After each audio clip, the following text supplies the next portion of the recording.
తిరుపతి లడ్డు అన్న విశిష్టత మనం చాలా గొప్పగా చెప్పుకుంటాం. తిరుపతి లడ్డు టేస్ట్ చాలా బాగుంటుంది అని, గొప్ప టేస్ట్ అని. మరి అదే క్వాలిటీ టేస్ట్, అదే నెయ్యి, అదే క్వాలిటీ, అదే టేస్ట్. అప్పుడైనా అంతే, ఇప్పుడైనా అంతే, ఎప్పుడైనా అంతే. మరి ఈ మాదిరిగా అబద్ధాలు ఆడడం ఎంత మటుకు ధర్మం? చంద్రబాబు గారి పాపాలు నిజంగా ఒక్కొక్కటిగా కూడా బయటకు వస్తూ ఉన్న నేపథ్యంలో ప్రజలందరూ కూడా చంద్రబాబు నాయుడు గారిని వేలెత్తి చూపించే కార్యక్రమం జరుగుతూ ఉన్న నేపథ్యంలో చంద్రబాబు నాయుడు గారు ఈ మధ్యకాలంలోనే లడ్డూ టాపిక్లో చంద్రబాబు గారు ఎప్పుడైతే ఈ మాదిరిగా చంద్రబాబు నాయుడు గారు ప్రజలు చంద్రబాబు నాయుడు గారు చేసిన తప్పును ఎప్పుడైతే తప్పులు పట్టడం మొదలుపెట్టారో, ప్రజలకు ఎప్పుడైతే వాస్తవాలు తెలియడం మొదలెట్టాయో, అప్పుడు ఈ పెద్ద మనిషి ఏం చేస్తాడు? టాపిక్ డైవర్ట్ చేయడం చేస్తూ ఏమంటాడు? టాపిక్ డైవర్ట్ చేయడం కోసం ఏమంటాడు? డిక్లరేషన్ సర్టిఫికేట్ అంటే. ఇప్పుడు నిజంగా ఆశ్చర్యం కాదా? జగన్ ఏమన్నా కొత్తనా? రాజశేఖర రెడ్డి గారు ఏమన్నా కొత్తనా? నా మతం ఏమిటని తెలియదా ఎవరికైనా ఆంధ్ర రాష్ట్రంలో కానీ దేశంలో కానీ? నా కులం ఏమిటి అని చెప్పి ఎవరికి తెలియదా రాష్ట్రంలో కానీ దేశంలో కానీ? రాజశేఖర రెడ్డి గారు 5 సంవత్సరాలు ముఖ్యమంత్రిగా ప్రతి సంవత్సరం బ్రహ్మోత్సవాలకు వస్త్రాలు నాన్నగారే సమర్పించారు.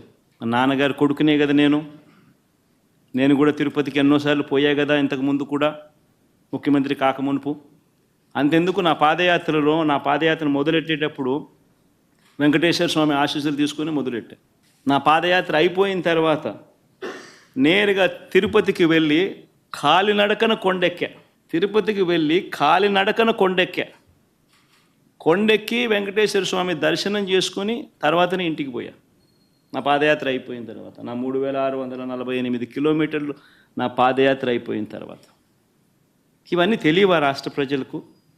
మన అప్పుడు చంద్రబాబు నాయుడు గారు ప్రభుత్వమే కదా అప్పుడు ఉండింది. అప్పుడు నేను ప్రతిపక్ష నాయకుడినే కదా అప్పుడు. మన ఆయన కళ్ళ ముందరనే కదా వెళ్ళింది, తిరుపతి కొండెక్కింది 2 సార్లు. మళ్ళీ దాని తర్వాత నేను ముఖ్యమంత్రి అయినా. 5 సంవత్సరాలు తిరుపతి బ్రహ్మోత్సవాలకు దగ్గరుండి వస్త్రాలు నేనే సమర్పించా.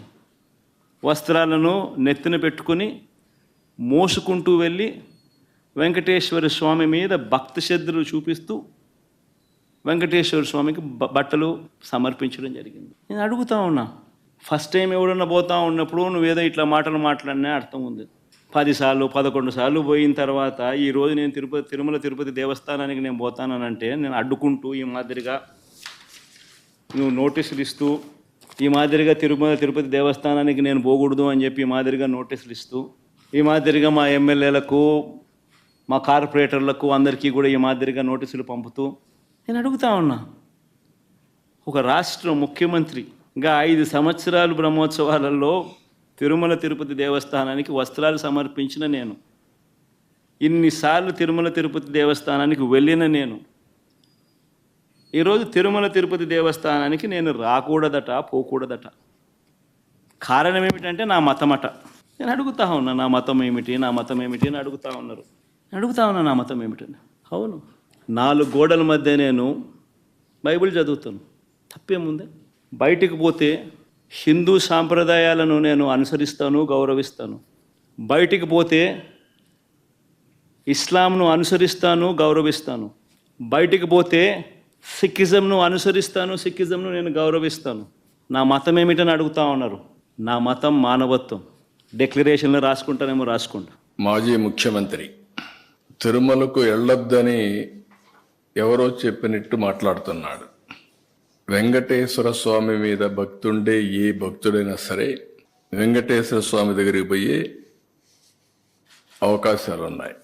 అదే సమయంలో ఎవరైనా వేరే మతాలకు సంబంధించిన వ్యక్తులుంటే అక్కడ కొన్ని సాంప్రదాయాలు ఉన్నాయి.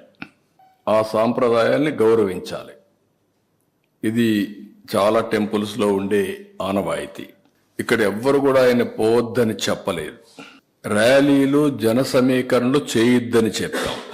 ఇటీవల తిరుమల తిరుపతి దేవస్థానంలో జరిగినటువంటి పరిణామాల వల్ల భక్తుల మనోభావాలు దెబ్బతిన్నాయి.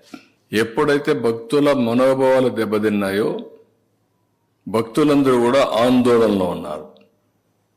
ఆందోళన ఉన్నప్పుడు భక్తులందరూ కలిసి ఒక పక్క ఆర్గనైజేషన్ చేసి రాజకీయ పార్టీ ఈయన పోయినప్పుడు కొన్ని వేల మందిని మేము కూడా మొబిలైజ్ చేస్తామని లోకల్గా ఇన్ఫర్మేషన్ ఇచ్చారు. ఆటోమేటిక్గా ఎలాంటి అవాంఛనీయ సంఘటనలు జరగకూడదనే ఉద్దేశంతో అక్కడ యాక్ట్ ఆఫ్ 30 అంటే 10 మంది గుమ్ము కూడకూడదని తీసుకొచ్చారు. అయితే ఇప్పుడు ఆయన మాట్లాడేది చూస్తే ఆయనకి ఏ సాకులు ఉన్నాయో నాకు తెలియదు పోకుండా ఉండడానికి. కానీ ఆయన ఏదో నిలిపేశారు, నోటీస్ ఇచ్చారు మాట్లాడుతున్నారు. Can you show any notice?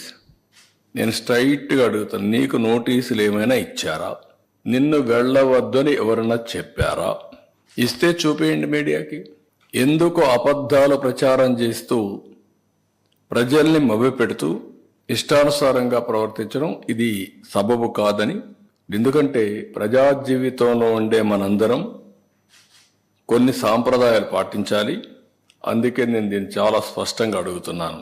ఇంకొక పక్కన సమాజంలో ఏ మతానికైనా కొన్ని సాంప్రదాయాలు ఉంటాయి, ఆచారాలు ఉంటాయి. ఎవరైనా సరే అక్కడికి పోవాలంటే గౌరవించి తీరవలసిందే. దేవుని యొక్క ఆచారాలు సాంప్రదాయాల కంటే వ్యక్తుల ప్రమేయం కానీ ఏ వ్యక్తి కానీ గొప్పవాడు కాదు.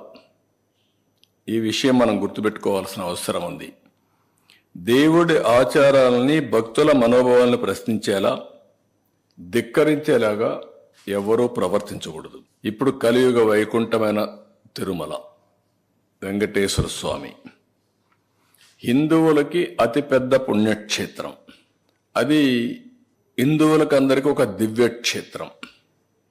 ప్రతి ఒక్కరికి ఒక కోరిక, జీవితంలో ఒక్కసారైనా వెంకటేశ్వర స్వామి దగ్గరికి వెళ్ళి దర్శనం చేసుకొని మొక్కులు తీర్చుకోవాలి అనేది ప్రతి ఒక్కరి యొక్క కోరిక. ఇవన్నీ కూడా అది మన రాష్ట్రంలో ఉండడం తెలుగువారి అదృష్టం. అలాంటి భక్తులు అత్యంత పవిత్రంగా భావించే ఈ క్షేత్ర పవిత్రను కాపాడవలసిన బాధ్యత ప్రతి ఒక్కరిపైన ఉంది. అలాంటిది ఉన్నప్పుడు అక్కడ పోయినప్పుడు నియమాల్ని, ఆగమ శాస్త్రాల్ని, ఆచారాల్ని, నిబంధనల్ని తప్పనిసరిగా పాటించాలి. అలాంటి పాటించకపోతే కొందరి మనోభావాలు కూడా దెబ్బతినే పరిస్థితి వస్తుంది. అందుకే ఈరోజు అతను మాట్లాడిన మాటలు చూస్తే నేను వెళ్తాను, అవి కరెక్ట్ కాదు. నేను హితో పలుకుతున్నా, అనుభవంతో చెప్తున్నా. నేను ఇంత మునుపుడు పోయాను, నేను ఎందుకు పోకూడదంటే, ఇంత మునుపు మీరు రూల్ వైలేట్ చేస్తే మళ్ళీ చేయాలనా? ఇంత మునుపు చట్టాన్ని ధిక్కరించి మీరు బెదిరించి లోపలికి పోతే శాశ్వతంగా అధికారం అవుతుంది. అది శాసనాల్ని, చట్టాలని చేసే శాసనసభ్యులు మనం చేసిన శాసనాల్ని గౌరవించకపోతే ప్రజలు ఎందుకు గౌరవించాలి? అంటే రౌడీజం చేస్తాం, ఏమైనా చేస్తాం అనే విధంగా మాట్లాడడం కరెక్ట్ కాదు. రెండోది, కాశ్మీర్ ముఖ్యమంత్రి చాలామంది లా అబైడింగ్ సిటిజన్స్ అంతా ఎవరొచ్చినా గౌరవంగా డిక్లరేషన్ ఇచ్చి లోపలికి వెళ్ళారు. వాళ్ళకి ఎవ్వరు అబ్జెక్షన్ చేయలేదు. అదే మరిగా ఇప్పుడు మాట్లాడుతూ ఒక మాట మాట్లాడుతున్నాడు, నేను 4 గోడల మధ్య బైబిల్ని ప్రాక్టీస్ చేస్తానని, బయటకు వెళ్తే హిందూ మతాన్ని గౌరవిస్తానని. గుడ్. గౌరవించడం అంటే ఏంటి? ఆ టెంపుల్కి పోయినప్పుడు ఆ టెంపుల్లో ఉండే సాంప్రదాయాల్ని పాటించడం, అక్కడుండే ఆచారాల్ని అమలు చేయడం, ఆ నియమాల్ని, నిబంధనల్ని తప్పకుండా ఉల్లంఘించకుండా పాటించడం అంటే మీరు వేరే మతాల్ని గౌరవించినట్టు. అట్లా కాకుండా నేను ఎప్పుడు ఇంతవరకు ఎవరు అడగలేదు, ఇప్పుడు ఎవరు అడుగుతారు నన్ను, ఇది కరెక్ట్ కాదు. అందుకనే ఈరోజు నేను అడుగుతున్నా, మీకు గౌరవం ఉంది, మీరే ఒప్పుకుంటున్నారు, నేను బైబిల్ని చదువుకుంటాను. నువ్వు బైబిల్ చదువుకున్నప్పుడు నువ్వు యాక్సెప్ట్ చేస్తున్నావు. యాక్సెప్ట్ చేసినప్పుడు తప్పు లేదు దాంట్లో. ఎందుకు ఇంట్లో రూమ్ అయినంత ద్వారా బయట కూడా చదువుకోవచ్చు. బట్ ఐఎమ్ సేయింగ్ ఎందుకు చర్చికి పోకూడదు? I'm asking straight question, don't mistake me. రాష్ట్రంలో ఉండే ప్రజలందరూ ఆలోచించాలి. నేను హిందూని, వెంకటేశ్వర స్వామి దగ్గరికి పోతాను, నేను ఓపెన్గానే పూజలు చేస్తాను. అదే మరి చర్చికి పోతాను, వాళ్ళ నియమాల్ని, నిబంధనల్ని పాటిస్తాను. మసీదుకు పోతాను, వాళ్ళని గౌరవిస్తాను. మత సామరస్యాన్ని కాపాడుతాం, సొంత మతాన్ని ఆచరిస్తాం. There is nothing wrong in it. Why should we hide? ఎందుకు దాచిపెట్టుకోవాల్సి? నేను లోపల ఎందుకు చదవాలి? You can read outside, nothing wrong. నేను తప్పుపట్టడం లేదు. కానీ లోపల మాత్రం చేస్తాను, బయట మాత్రం చేయను, నాది మానవత్వం అని మాట్లాడుతున్నాను. నేను మానవత్వం ఏంటి? మత సామరస్యాన్ని కాపాడడం మానవత్వం కాదు. మీరేమంటున్నారు? నేను ఎప్పుడో చెప్పాను పాబ్లో ఎస్కోబార్ అని. ఆ లీలల వల్ల, చేసిన అరాచకాల వల్ల ఒక్కొక్కటే బయట వస్తా ఉంటే ఇవి కూడా జరుగుతాయా అని మీకు ఆశ్చర్యం లేదు? కంపేర్ చేసుకోండి. ఎస్కోబార్కి ఇది డిఫరెన్సెస్. ఈ మధ్య జరిగినటువంటి ఆల్ సంఘటనలు, ఇంకా జరగబోయే సంఘటన కూడా మీరు చూసుకుంటే అవే జరుగుతున్నాయి. దాన్ని పెద్ద ఇది చేస్తూ ముందుకు మాట్లాడుతున్నారు. అదే మాదిరిగా పదే పదే చెప్పిన అబద్ధాన్ని తిప్పి చెప్పడం.